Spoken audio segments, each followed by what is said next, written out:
Welcome to the Blue Collar Millionaire Show. I am your host, Chad Hufford, and this is the podcast where we celebrate the unsung heroes of the working world. Each week, we dive into the incredible stories of honest, hardworking folks who have found financial success through grit, determination, and good old-fashioned elbow grease. So if you're ready to be inspired and learn how to turn your hard work into your own success story, you're in the right place. This is the Blue Collar Millionaire Show. Welcome back, everyone, for another episode of the Blue Collar Millionaire Show. I am your host, Chad Hufford, and ready to empower and educate and encourage you to live a more abundant life. We obviously do that through finances. And this episode, we've got a very special guest, Greg Tomchick. He is a former professional baseball player, now a cybersecurity expert. And we wanted to bring him on because obviously in this world, there's a ton of risks out there, but it doesn't make any sense to focus only on the building of wealth and building financial independence, only to have that exposed to those threats lurking in the darkness of the internet that I don't even understand. That's what we're bringing Greg in on this. But Greg, I really appreciate you joining us here today. And I know this can be overwhelming for a lot of people. I'm not a real high tech guy. Some of our clients are, some aren't. But sometimes we don't know what we don't know. And I definitely want to get into that. But before we do, you play professional baseball. You were a pitcher. How do you transition from that career into cybersecurity? What was that pathway like for you? Yeah, absolutely, Chad. Thanks so much for having me. Definitely looking forward to diving in here. It was a wild transition. I think when we think about any type of transition, we don't see what it could be in that moment before we transition. Both of my parents were military, so they were transitioning states quite frequently. A few years before, my brother had transitioned out of professional baseball. So I had some kind of guiding lights through that process of what I could look for and leverage from my past to set me up to transition. I happened to be a cyber attack victim in my first business that I started junior year of college, which was a software development company. And when I was getting out of baseball, I was thinking, what am I uniquely qualified to serve somebody else with?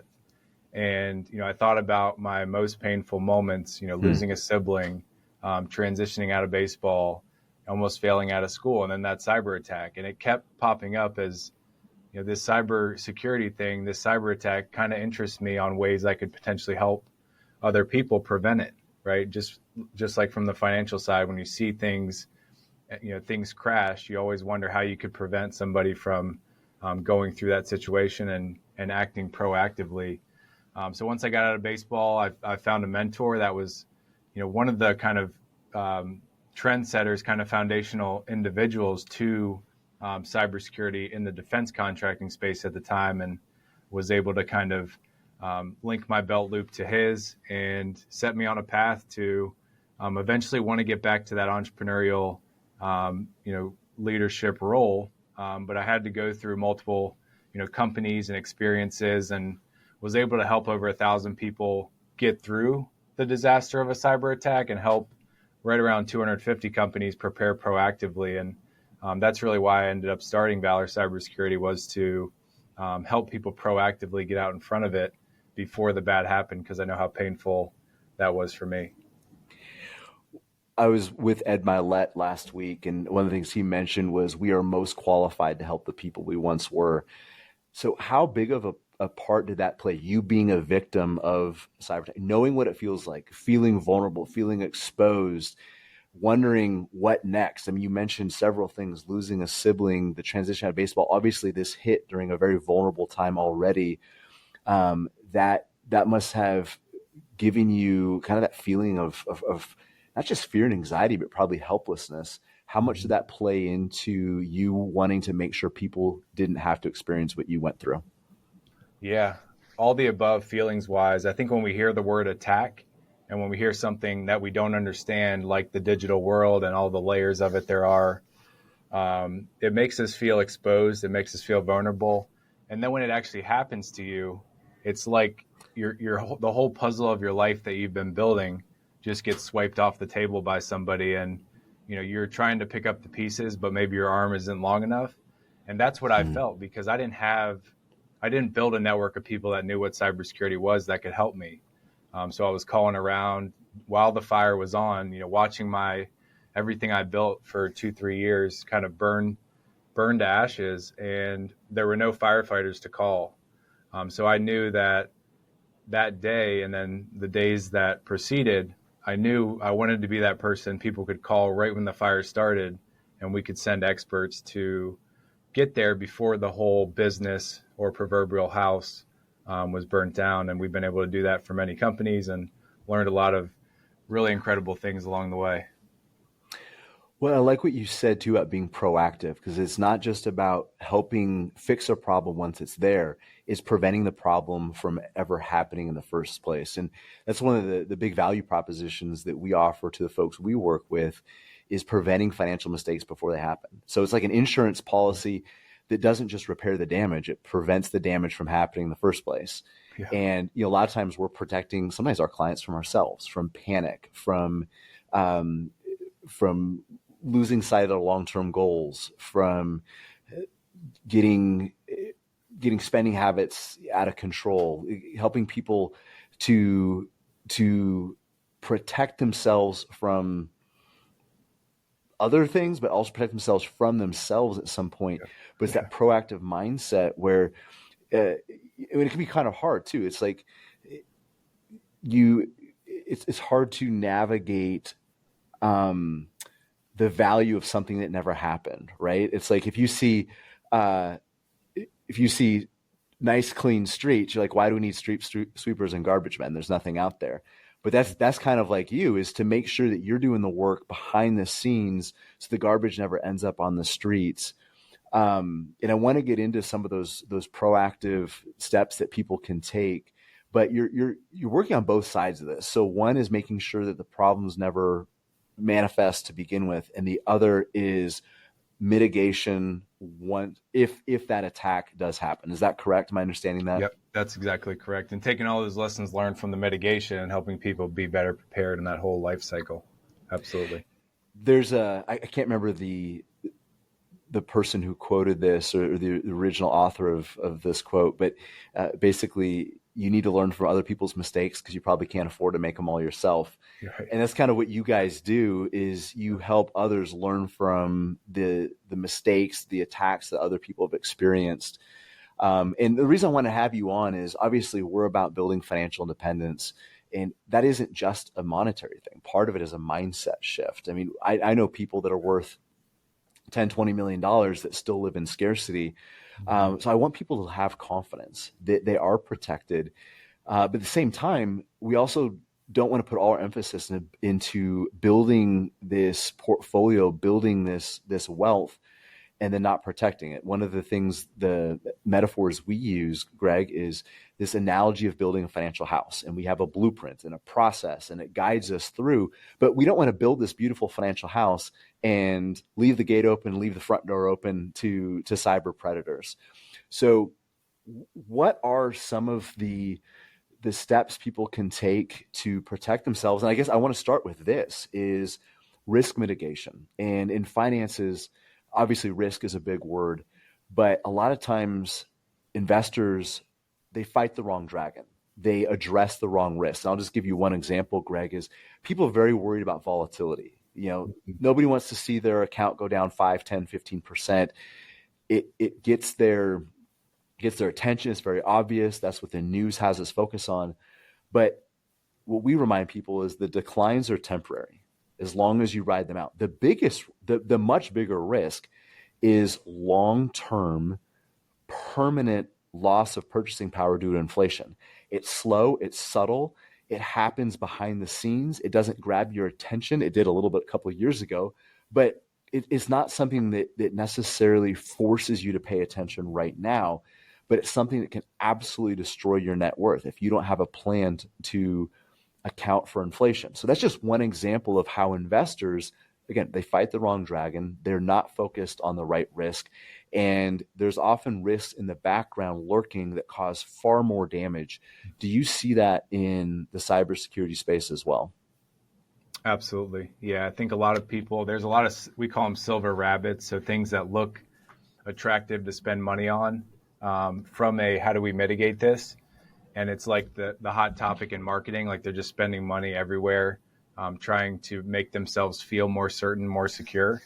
But really, they're just chasing what's the hot topic at that point. And there's a lot of foundational items, just like you mentioned about building the house. There's a lot of foundational items that remain the same, but they do need to be customized to that company. And that's why there's a lot of relatabilities between digital security and the financial side, because this problem was only in banks, big governments and large institutions, just 5 to 7 years ago. Those were the only people that cared about it. And one of the ways I used to relate cybersecurity and what was going on with people and the adoption of technology was every company we went into was in technical debt. So with each system, with each computer they added to their company equation and person they added to their team, they were putting themselves further into debt until they secured those systems and kind of were able to pay down that debt with putting a security monitoring system in place or making sure you have a password. Every single activity started to pay down that technical debt, and executives, CFOs, they really resonated with that ability because then they could make it a part of the balance sheet, which made them feel good when they had a little bit less debt in that technical aspect. And so making those relations to this is not just a technical risk. This is actually a business and safety risk at the end of the day. And we have to look at the people, so the safety component, and we need to look at what's going to keep the business going forward. And that's really what we're protecting. We're not really protecting the laptops, the servers, the technical websites, things of that nature. We're really protecting the people, and we're protecting the business's ability to continue building, or the individual's ability to continue to build that great portfolio that they're building out and make sure that nothing stops that momentum. So can you create a parallel to an individual? So I guess what I hear you saying, Greg, is, as a business expands and they have more technology out there, if it's not protected, obviously they're increasing their risk profile. They're increasing risk exposure. Mm-hmm. On an individual level, do you see the same thing where, people, you've got a laptop, you've got a phone, you've got a tablet, you got a computer, the more devices. And right now, I mean, as this is launching, we're shopping for Christmas presents. We're doing all the online stuff. I mean, we do the bill pay, online accounts. We have all that all the time anyway. But now, like more than ever, people are doing a ton of transactions online. Does having more devices increase your exposure and increase your risk profile? Absolutely does. And most people don't realize how much our personal lives impact the company that we work for. Most hackers, there's different words for them, but criminals online, they go after the person first, and that helps them get into the company. The personal it's kind of in an executive security maturity stance now. But people from individual households are starting to recognize that in order for them to be secure individually, and as a company, they need to bring those two together. So we talk a lot about cybersecurity as a standard, just like any standard we have in life, financial wellness, health and wellness, thinking about our relationships, securing, the way you put yourself out in the world, securing what matters to you. It's a very important standard. So whenever we go into a business or we're working with a person, we look at both of those sides. So we try to help them set a standard of security for their business and in their personal life. So it extends to their household, the routers that their family has, all the computers their kids have.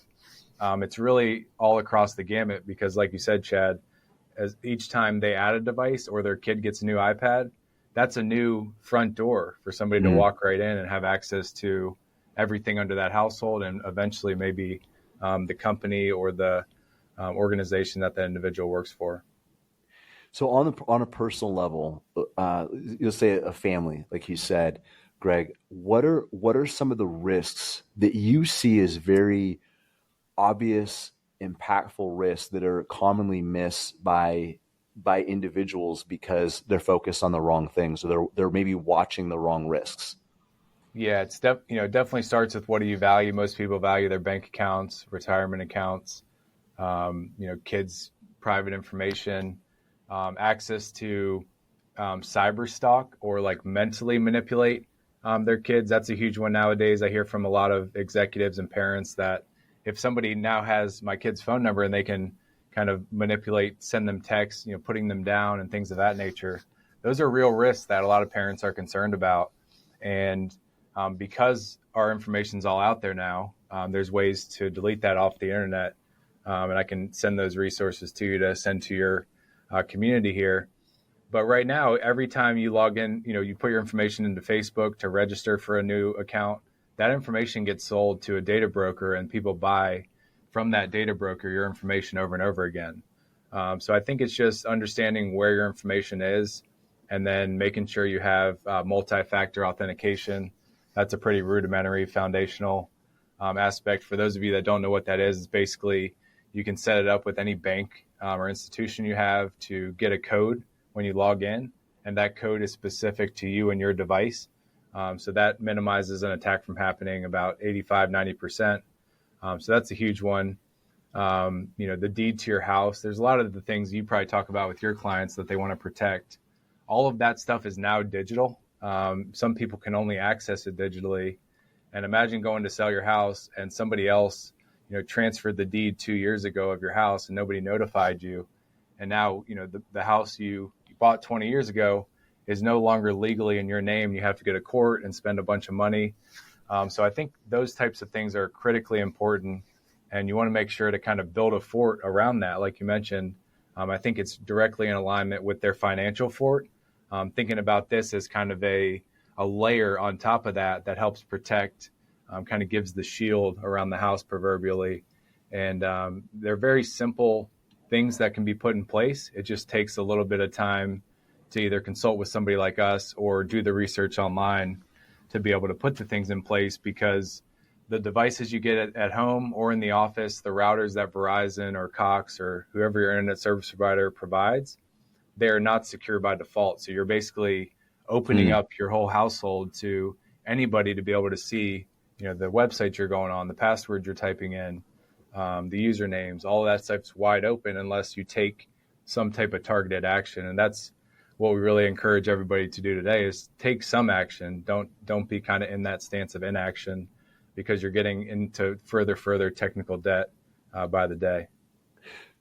And I like that term, technical debt. You're building up this, and just like any debt, you might not feel the full force of it at any one point, but the shoe's going to drop at some point. You're delaying the inevitable, and that snowball that one day is going to run you over just builds and builds. So somebody listening right now, Greg, that's like, okay, I thought when I bought the router and it has, some security provisions there, like I just thought it was good. And you talk about taking the next steps for the average individual who maybe isn't super tech savvy. And, we go to Walmart or Best Buy, we buy the router, we buy our devices, hook everything up. I'm usually pretty happy if I just get online and get everything working. I'm clapping like that's a win. What is a tactical next step that somebody can take to secure those devices, to secure their internet connection? I mean, you mentioned the two-factor authentication for, websites and bank accounts, and that's one thing that we stress a lot. But going more general than that, what is a step that a good first step somebody can take to lock down, their home Wi-Fi access or their router or those devices? Yeah, absolutely. I think it starts with awareness, like you mentioned, just understanding that they aren't secure by default. I think the next two steps somebody could take is just making sure they have a password on the router. I think most of them come with kind of password 123 and then admin as the login. Making sure you change that. It's very easy to do that. And then once you are able to get in there, there's YouTube videos all over the place. Actually, in the new book, Cybersecurity for Everyday People, we have an exercise guide of a step-by-step process of everybody doing this, because we want to see every household get up to this standard when it comes to their home, internet web surfing. But after that, just making sure that only devices that are in your house are recognized by that router. So if anybody tries to pull up a van and log into your router, it basically will reject them from getting onto your router. I mean, obviously, it's like a house. If somebody really wants to get in and they spend weeks and weeks camped out in front of your house to try to get in, they'll probably find a way in. But what a lot of these attack groups, and they're formalized businesses that are multi-million-dollar revenue a year businesses because of the good crimes they perform, bad against people, but they're very good at what they do. Once they get in, or once they have to go through that obstacle of spending longer than an hour, 2 hours, they go on to the next person. So you really just don't want to be the lowest hanging fruit. You want to be somebody who has just these three basic things in place, and you avoid 90-95% of the occurrences that may occur otherwise. Like what you said there, because we can't eliminate all risks, but what you're talking about is just making yourself a little bit harder target, and just relating that to even your home. If somebody really wants to get in, they'll get in, but having good lighting around your home, if longer driveway, having a gate. I mean, yeah, people can climb over it, but most criminals are looking for the easy target. They're looking for the quick hit, the easy win. And if you have what I hear you saying, Greg, and I want you to let me know if I'm understanding this, if you have just a few of these basic things in place, you're already setting yourself up as more secure than the average individual. So when somebody is looking to hack into your system or something like that, if they're bumping into some of these roadblocks, yeah, they could probably figure out how to get past them, but more than likely they're going to move on to somebody that hasn't been as proactive. Is that correct? Spot on. Yeah, we've monitored thousands and thousands of these occurrences take place, and we get to see when the attacker goes the other direction and kind of pivots away from whatever target we're monitoring. And they're pretty impatient people. They have that kind of the attention span, like a lot of people talk about, where if they spend 30 minutes an hour trying to get into something and they can't do it, and they know they can get in somewhere else in 4 or 5 minutes, they pivot pretty quickly right around that hour time frame, it's an interesting paradigm, but it just shows that if you can put those couple things in place, be a harder target, most of the time they won't go that next step, that may get into your bank account and then start to wreak havoc.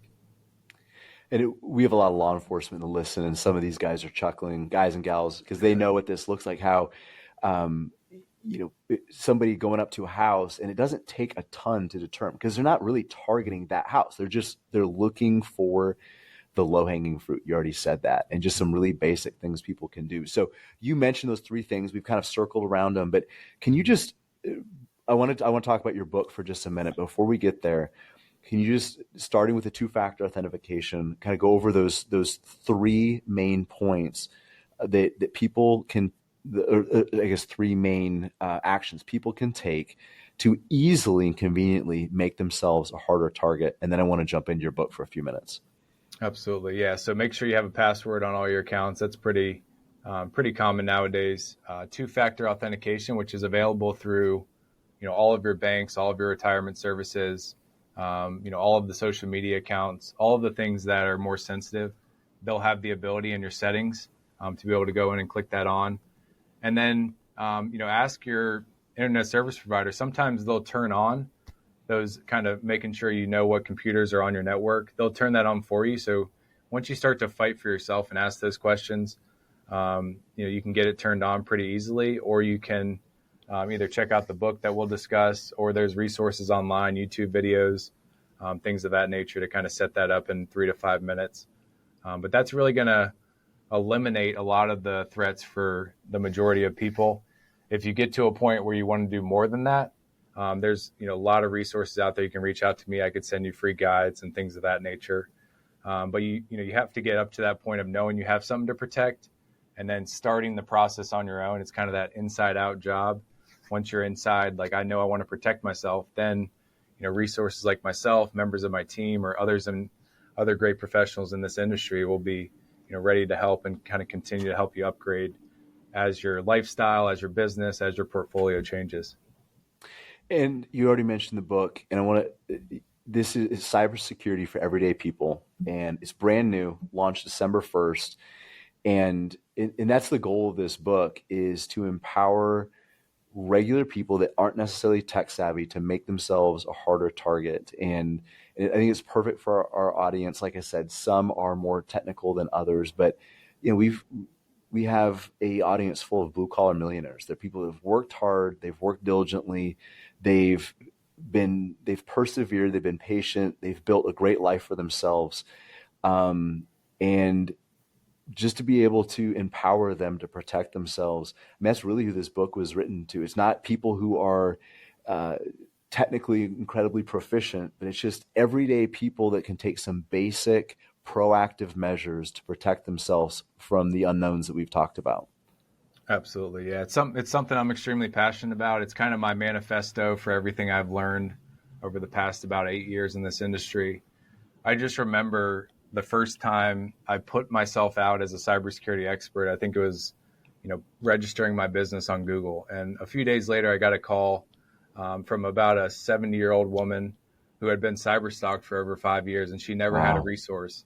And I always thought, since that point, what would I give her before that happened, or right when she started to notice cyberstalking, a resource she could reach out for? And that's this book, Cybersecurity for Everyday People. One of the cool things we were able to do is interview one of our clients we've had since the beginning. We've helped her protect her business, and she started out as somebody that said, I'm not big enough for cybersecurity. They're not going to go after me. And she ended up having a personal cyber attack that led into her business, which was a creative kind of digital art business. And she allowed us to tell her story in this book and link a lot of the lessons that we learned from it to just an everyday person's understanding. We're all using phones for the most part. We're using laptops for work. That's as far as your knowledge needs to go to understand these concepts and benefit from all the great exercises, stories.